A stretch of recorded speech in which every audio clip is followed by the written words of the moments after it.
In modern Spider-Man comics, the depiction of Venom has changed throughout the decades, all of which varied on the tone or particular interpretation with the Spider-Man comics. While sentiment of the Venom symbiote on the varied host of the alien parasite has differed, it's a drastic change from the origins or even initial portrayal of Venom. But the speculative scenario is this: remember when Venom was an actual villain of Spider-Man? When Eddie Brock was introduced on later the symbiotic Venom appeared, the very concepts of the character or depiction for an enemy of Peter Parker as Spider-Man were revolutionary. The quality of Spider-Man comics in the early to mid-1980s varied on editorial decisions were to introduce a new villain that would take the place of the Green Goblin. Sentiment was that the Green Goblin was outdated and a new villain was needed to threaten Spider-Man and those he had cared about. Venom was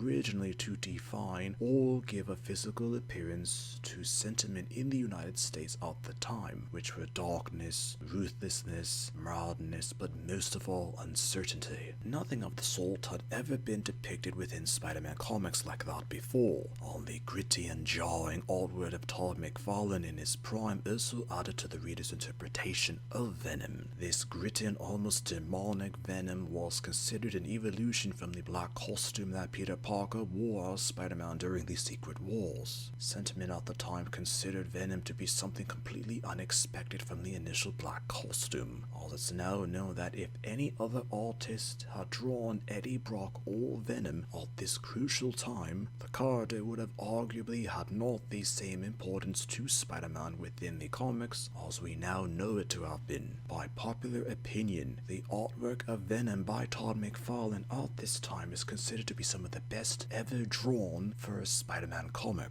Besides the alien symbiote as mentioned, Eddie Brock as a character added an extra layer of intrigue or obsession to Venom. In the comics, Eddie Brock was originally a very religious individual and used this zealotry to fuel his anger and hate, whilst it actually magnified the deadly aspects of the symbiote, even more than the initial frustration and anger that it fed off of when bonded to Peter Parker. The decision was to have Eddie Brock just as dangerous as the symbiote, or even more so due to Venom savagely beating the Black Cat, as well as stalking and harassing Mary Jane Watson. Both these incidents deeply traumatized the women and were infamous from the Spider-Man comics. During Peter's time bonded to the symbiote, it learned all aspects of him and his spider-related powers. When the symbiote bonded to Eddie Brock, the symbiote considered Peter to be a traitor and desired to kill him. So when Eddie became the symbiote's new host, he knew automatically how to fight Spider-Man and Peter's weaknesses or strengths in all facets of being Spider-Man, as this was arguably the first time that some of Peter's abilities as Spider-Man were either useless against a foe or did little to aid him against a foe. Spider-Man's senses were initially useless against Venom, so Eddie Brock could be anywhere at any time. Venom also originally had an ability to perfectly blend into a shadow or dark environment. This combined with the spider sense blocking feature had Venom to potentially be the darkness itself. Due to the symbiote being a costume of matter that completely covered its host, Venom could block or deflect attacks from any direction through manipulating itself independently from Eddie Brock's consciousness. This specifically countered Spider-Man's physical-based attacking style. This was purposefully done to make Venom into more of a villain than the Green Goblin ever was. Venom was intended to do everything that Spider-Man could do, but better. Venom was intended to be everything that Spider-Man could not be. Critics and readers of the time reacted to Venom with monumental praise,